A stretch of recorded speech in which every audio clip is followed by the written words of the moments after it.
all tariffs, which you seem to be in favor of, they're inflationary. So how is the Trump-Vance idea here going to help make things more affordable for people if you're putting taxes on goods they're purchasing from overseas? I don't necessarily buy the premise there, Margaret. If you apply tariffs, really what it is you're saying that we're going to penalize you for using slave labor in China and importing that stuff in the United States. What you end up doing is you end up making more stuff in America, in Pennsylvania, in Ohio, and in Michigan. That did not happen in the Trump administration, though. Well, it actually did happen in the Trump administration. And Senator J.D. Vance of Ohio appeared. And this is a nice, lengthy clip here to show what J.D. Vance, he's a freshman senator out of Ohio, but he's really, really finding a lane for articulating Donald Trump's America First policies and dealing with, as usual, hostile questioning from the media. Because look, Margaret, we have to reelect Donald Trump as president. The contrast is so extraordinary between higher inflation at home and war overseas. That's the Biden record, and the Trump record of peace at home and prosperity. That is an incredible thing to run on. And importantly, it's an incredible thing to deliver for our country. So I think we need to help Donald Trump get across the finish line. That's why I've spent a fair amount of time with him the past couple of weeks, helping him raise some resources, showing up in support in New York. But it's all about getting him elected president. I actually don't care that much who the vice president is because Trump's ultimately going to govern. Well, you call yourself one of the most pro-labor Republicans in Congress. Sure. You were out there with automakers who were striking a few months back, and you've been very broadly supportive of tariffs. Why are you opposed to President Biden then putting tariffs on batteries and electric vehicles and other technology from China? It seems inconsistent. Well, I think there are two things here. First of all, many of the tariffs that Joe Biden has endorsed in the last couple of weeks are tariffs that he ran against in 2020. But now that he sees that Donald Trump is leading him in the polls, he's adopting the Donald Trump agenda. That's not actually being a good policy president. That's shifting on politics because you know you're about to lose. Well, he's targeted these pretty directly. There's a second thing, Margaret, that's really important here is Biden's entire agenda, such that it exists, has been about protecting green energy jobs at the expense of the industrial heartland. If you were in Wisconsin, Michigan, or Pennsylvania, you are not being empowered or enriched by Joe Biden's green energy agenda. So him applying tariffs on the green agenda stuff, does it help steelmakers? Does it help natural gas workers? Does it help the heart of the American economy? The answer is no, which is another reason why Donald Trump would make a much better president. You know, it's what Chinese electric vehicles are like less than 2% of the market.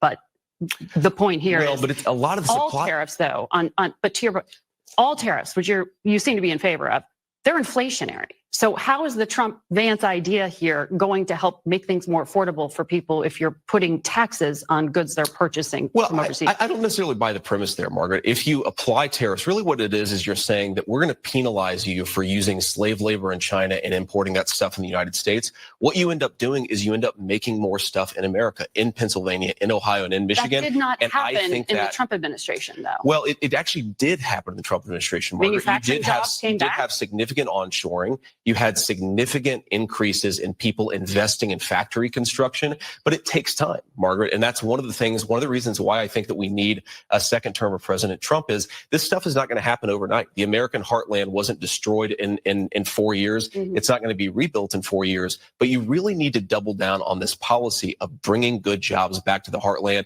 And more importantly, making stuff in America. We have to be self-reliant as a country. We haven't heard a lot of specifics. I mean, there's been ranges of a 10% to 60% tariffs. Do you know what the plan is?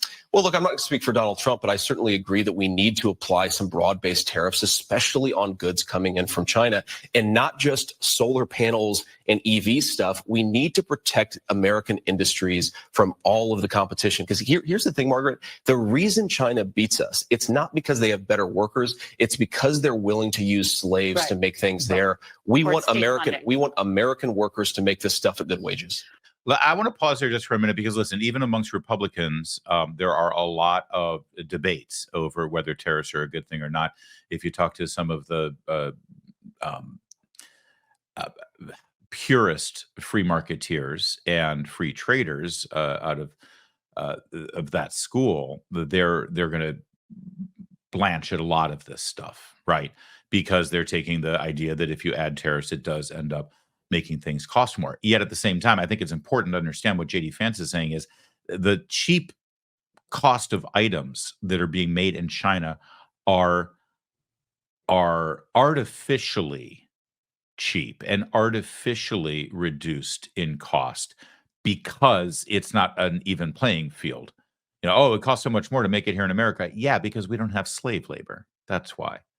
And ultimately, the pressure needs to be put on companies like Apple and other companies that manufacture all of their electronics there to say, at what point do you actually look yourself in the mirror and know that you're basically engaging in slave labor, directly or indirectly? I mean, that's really the policy. And we as the American people need to reconcile that.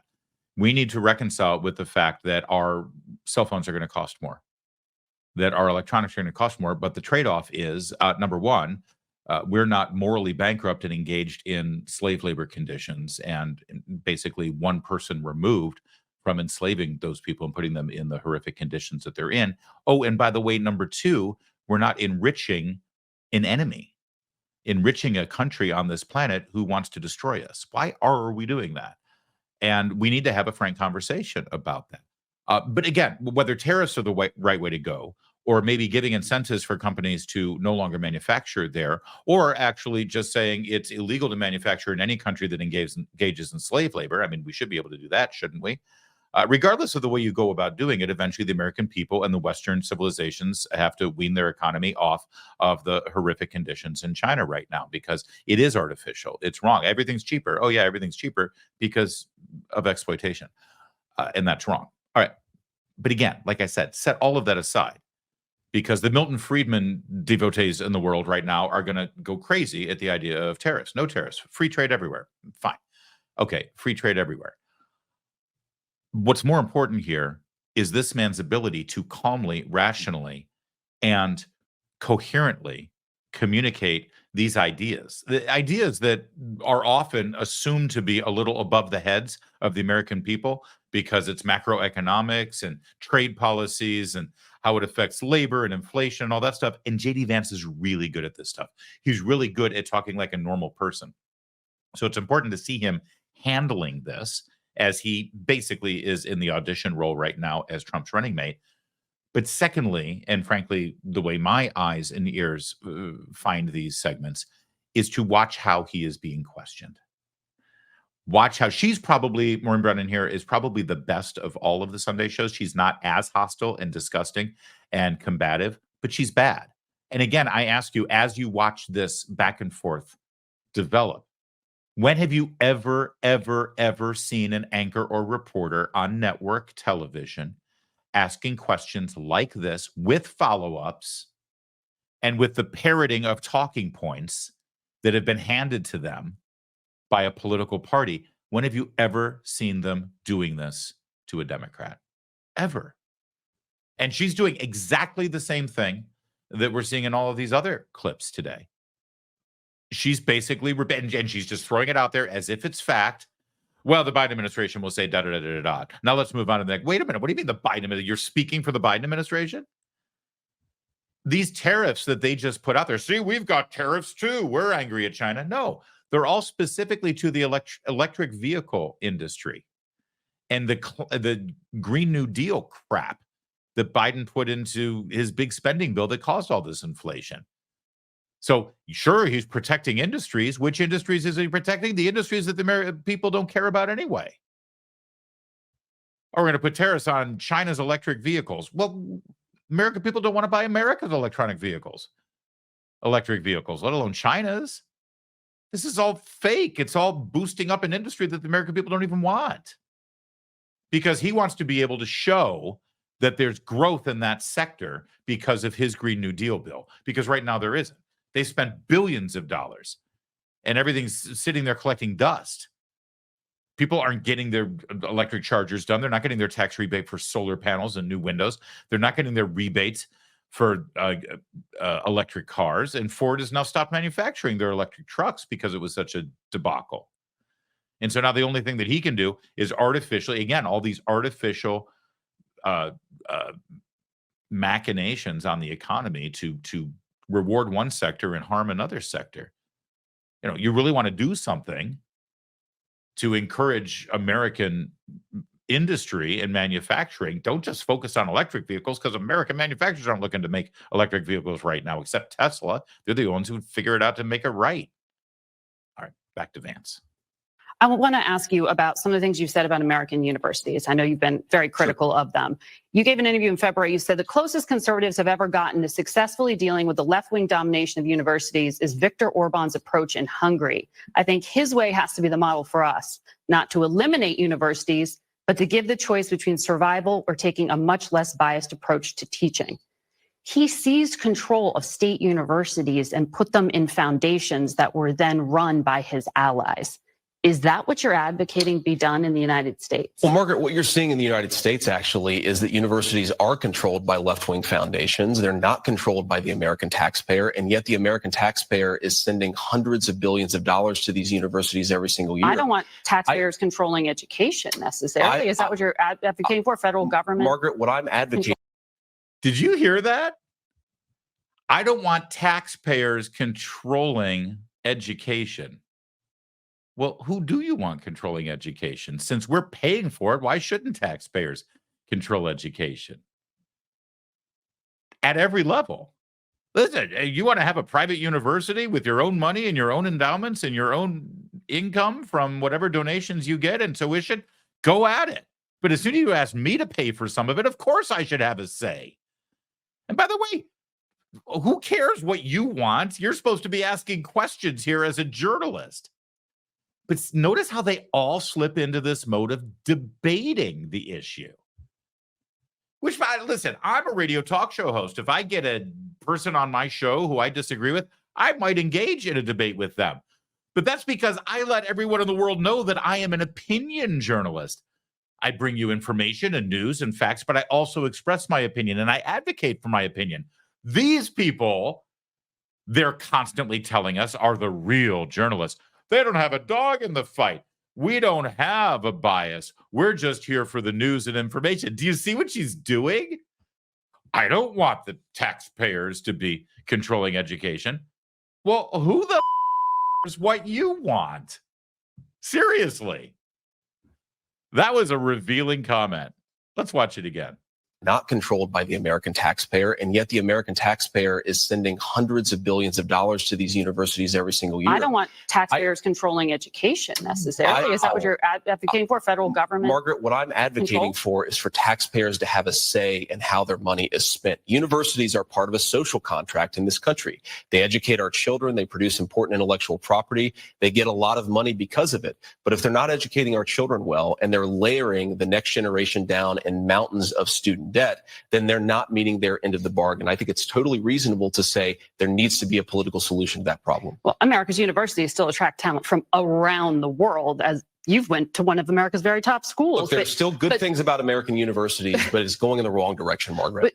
But Viktor Orban in particular, as you know, I mean, he rewrote the Constitution, he neutered the courts, he has tried to control the media.